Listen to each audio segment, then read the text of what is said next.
Hi, it's Katy Mackenzie, mortgage professional with TMG The Mortgage Group, and your host of I Love Vancouver Real Estate. Thank you for taking the time to be with us today. It's my pleasure to be here with Christine Eilers, Realtor with Team Finney at RE/MAX Masters Realty. Team Finney is a family team and together provide over 50 years combined experience in selling homes in Vancouver. Team Finney offers its clients superb service rewarded many times by the Real Estate Board of Greater Vancouver. Prior to working in real estate, Christine worked as a family law lawyer and is currently on contract with the Capilano University School of Legal Studies, where she has taught family law and wills and estates to aspiring legal assistants. Christine, welcome to the podcast. Thank you. How did I do on the intro? I think you actually did quite well, better than I would do. So, I was just saying, where do we start on this conversation today? But really what we're going to talk about is your role as a realtor. When buying, selling, in that transition of divorce or separation, and how best to engage your realtor or other professionals during that process. Yeah, exactly. So, it's interesting for me coming from a background of being a family lawyer, because of course my role has definitely shifted now, even if I'm working within the same process. I guess I always think, unlike a bank account, you can't divide your real property in half, physically, of course. So typically in a divorce or a separation, what happens is either one party will buy the other party out effectively, or at least the property will be allocated as part of an agreement. Or in many cases, a property has to be sold in order to realize the financial results from that and divide the actual cash asset. And to do that, you need a realtor to maximize your value. So that's typically where the realtor comes in, is when the real property actually has to be sold. And that can be a family home or an investment property or any other piece of real property, commercial property or anything. Because as you say, you can't divide it in half, and neither party may want to remain in the home, or one party may not be able to financially pay for the other party's half. Well, that's just it. Usually, oftentimes one party would love to stay in, or both parties even would love to stay in the family home if they could, especially if there's children. The reality is that you're dividing your resources in half effectively, and to be able to maintain that mortgage on your own, or with your support, even if you're getting it, and to be able to have that much of your equity tied up in one asset like that might not work after a divorce, often doesn't work. So frequently it needs to be sold. And I think too, as we talked about, you're not a practicing lawyer currently, but that... Yes, not legal advice. Yeah, we're not offering here today legal advice, but the recommendation to engage your legal representation or person for the advice on how best to manage the process. I would say that's definitely the key, to start with the legal advice. The realtor does come in and play a really important role, but before that, really, you need to have some legal guidance. And whether it's just some legal advice or you're actually retaining a lawyer, one way or another, to figure out what you're capable of, what makes sense, and what the agreement will be between the parties, or perhaps the court order, you need to deal with that legal aspect first. So, of course, the recommendation is always to work with a realtor, but do you recommend that two parties separating or divorcing work with the same realtor or their own individual realtors? And what are the pros and cons of either? Yeah, it's an interesting question, and I think it's different for different couples separating, what makes sense. But, there's a few different factors that come into play when making that decision. I think first, and probably most importantly, is that communication is already a huge problem when people are getting a separation. And that can play out in a number of different ways, whether you have one or two realtors. Personally, I think, and I've seen it with two different realtors, you're kind of adding to that divide in communication in some ways, because not only do you only communicate through your lawyers, now you also only communicate through two different realtors, and trying to set up showings, trying to deal with offers, trying to just do any of the practical things, have the house or property staged, that type of thing, can become, it's just an extra layer of complexity and block to communication. But that being said, if it's a high conflict separation or a situation where there's been a real lack of trust and one party is likely to think that if it's a single realtor that that realtor is biased, to not trust them, to need their own personal advice in order, even from a realtor, in order to actually get anywhere, then it may make sense to have two realtors. So I think it depends on the communication between the parties in a lot of ways and how drawn out they're willing to have the process be in the interest of maintaining that communication. Yeah. So one realtor I think is more straightforward, but sometimes two might be necessary. I've seen it too where, you know, within the relationship, each will have their own preferred realtor, but they've agreed to a third realtor that they've both selected. Totally. That they feel would then be equal and fair to both of them. I definitely think in a divorce situation, using, you know, your friend who's also happens to be a realtor isn't always the way to go, because that's, you know, there's a lot of likelihood that somebody's going to have one party's going to have a distrust of that person based on their friendship with the other. Yeah. With the other party. So if you're going to go that way, then you might need two.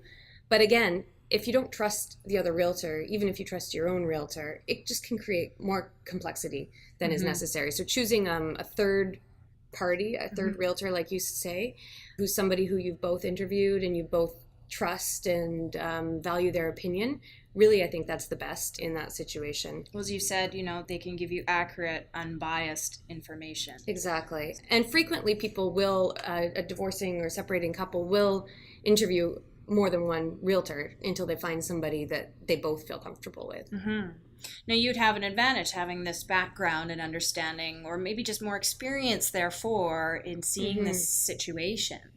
Yeah, I mean, I think so. Personally, I have worked as a realtor with quite a few separating couples, and you know, it's not easy per se. Usually, there are issues that come up that are different than in a normal sale. As I said, communication can be a problem, but so can emotions.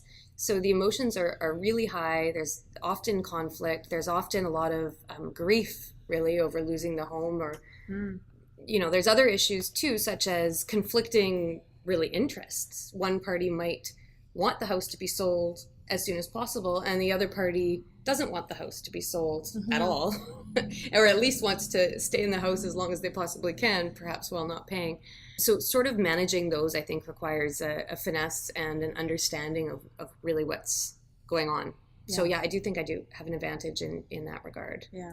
Now, we've talked about as well, like myself as a mortgage professional, there's obviously the real estate itself, but what about the debt associated to that, and, you know, the hindrance of or complication of mortgages, mortgage penalties, being approved if you're the one assuming the home, therefore having to assume the mortgage that's registered as well, and all of those pieces that come into play. So as we say, you know, you need your realtor representation, you need your legal representation. I would always recommend too talking to your mortgage professional, because then if there's a mortgage penalty involved, absolutely, you know, the last one I had, you know, was over $25,000, and that could have been a deal killer on the final day of signing if we hadn't brought that to all parties' attentions at the beginning. And in fact, I think that's a place you start really before even engaging your realtor, is figuring out, because a lot of people, when they get their mortgage, might not pay a lot of attention to the penalties and stuff. Unless they have you as their broker. You have the hope, though, of, you know, the relationship not dissolving and staying in the home for the term that you've selected at minimum. But you're right. There can be really significant penalties associated with selling before that term is over. And it's important to know what those costs are up front before the decision's made about what to do. When I was a lawyer, I had clients keep the family home and stay in it for a matter of years just to avoid paying those penalties. But sometimes that's not practical. Frequently that's not practical. And then, as with most things in family law, although debts are typically divisible equally between parties, it'll be a matter of negotiation how that debt and penalty is covered. Now, if one party is going to assume or buy out the other party and assume the mortgage, how would you come in terms of your expertise as a realtor to help them with the valuation of the home, let's say? Well, as realtors, we're not technically appraisers. So, as a lawyer, when you're trying to figure out what the value of a home is in order to do effectively a buyout or have the property allocated, sometimes you'd recommend, especially if it's high conflict or it's likely to go to court, you'd recommend that they actually hire an appraiser, a certified appraiser, to give an appraisal, because that could stand up in court. That being said, where it's a matter of likely going to an agreement as opposed to going to court, sometimes people don't want to pay for the appraisal, and often they will call realtors in. So you might get one realtor to give a evaluation of the property, or you might get two realtors or two or three even realtors to give an evaluation of the property. So you get a good idea of what the market value of that property is, and therefore you can use that number in a calculation for a buyout.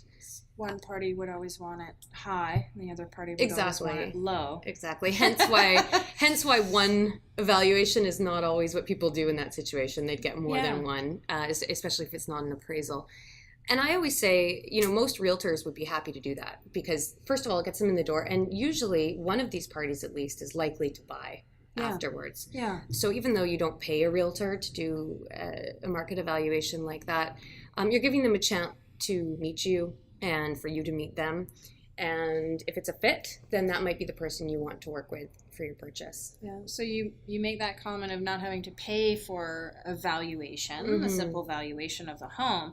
But what other costs would come up and fees, and who's taking on these costs? Yeah. In a buyout type situation, typically, you're not doing a standard real estate contract of purchase and sale for that type of thing. Usually it'll be a matter of changing title. If, for instance, if the parties are on title as joint tenants, you're not going to want to have your ex-partner on title anymore, obviously. So it's a matter of making that change, and a matter of papering whatever the deal is in your legal agreement or in a court order. So that's really left to your lawyers. Basically, mostly comes down to lawyers' costs there, or notary costs. Okay. So unless there's a property being physically sold, both parties are selling to a third other party, that's only when real estate commissions would really have to be discussed. You don't have to pay any realtor commission in order to sell from one party to another, or from one spouse to another. Yeah. Now, we had talked about whether or not to talk on the concept of, if one party dies or the other. And, I think to reiterate again, we're not offering any legal advice because we cannot for the purposes of this podcast, but that there are a number of things to consider there if in the middle of this separation, divorce, one party does die, to ensure that your wills are completed and up to date, and children are looked after in those pieces. So again, engaging the right professionals to ensure that those pieces are looked after. Again, I think starting with your lawyer is a really good place, because there's a lot of things with respect to the property that you should think about at the outset of a separation. For sure, whether the title on property is set up in a way that you want it to be. For instance, if it's in joint tenancy, if you die, the property passes to your spouse automatically. Vice versa, if they die, you get the property. So these are things to think about, and there's things you can do if you want to, but they're to be discussed with your lawyer. Likewise, it may make sense to protect your interest in a property by filing a lien against that property in the beginning, but again, something to be talked about with your lawyer prior to engaging your realtor. So then on the positive side, you come through this and now you're looking on your purchase side, which can be really exciting. And I've heard two schools of thought on this. It's this is really exciting and you look to buy your new home. The second side is, it's my divorce home. It's maybe smaller, not what I wanted, in the neighborhood I didn't want to live in necessarily. Yeah. So can you speak to sort of I actually really I enjoy working with people in that situation, because it isn't easy. It's amazing, as you say, in some ways, because it is your new life, and depending on how you left the marriage, that may be a good thing or a bad thing, but it is your new life, and it's you want to make it as positive as it can be. But absolutely, you typically just cut your housing cost in half, or your ability to pay for housing in half. At least some people will walk away with less than that to spend on housing.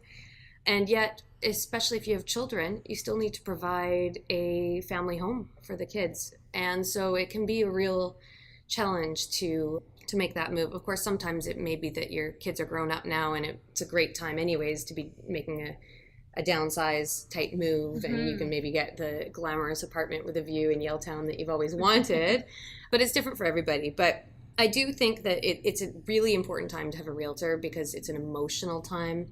It's easy to make a decision that's maybe not the most practical. Yeah. And I think it's important to have somebody, a professional in real estate, there to sort of talk to you about the different aspects. I mean, you want to protect most people want to protect their money once they've got it out of a divorce, and you want to make sure you make a smart investment decision as well as a smart decision for what your family's needs are.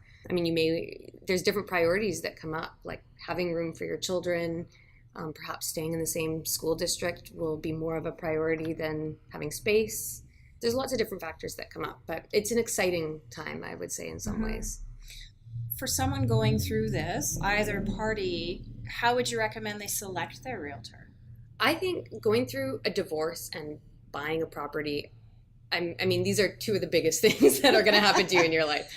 And, one of the reasons that I found family law attractive and one of the reasons I find real estate attractive, I like working with people going through big transitions. I think you need to find somebody that you can relate to, that you're comfortable talking to. You don't mind if you actually have a little bit of an emotional breakdown with sometimes, whatever that may look like for different people. And really, most importantly, someone that you trust, that can be your rational sort of voice when you need them in that time. But I think finding somebody you trust is probably the most important thing. Mm-hmm. I know that comes down to sort of a final point, I think, in a lot of our podcasts is someone that you trust in that realm, because, as you say, emotions are running high. You're not necessarily seeing things as clearly as you should.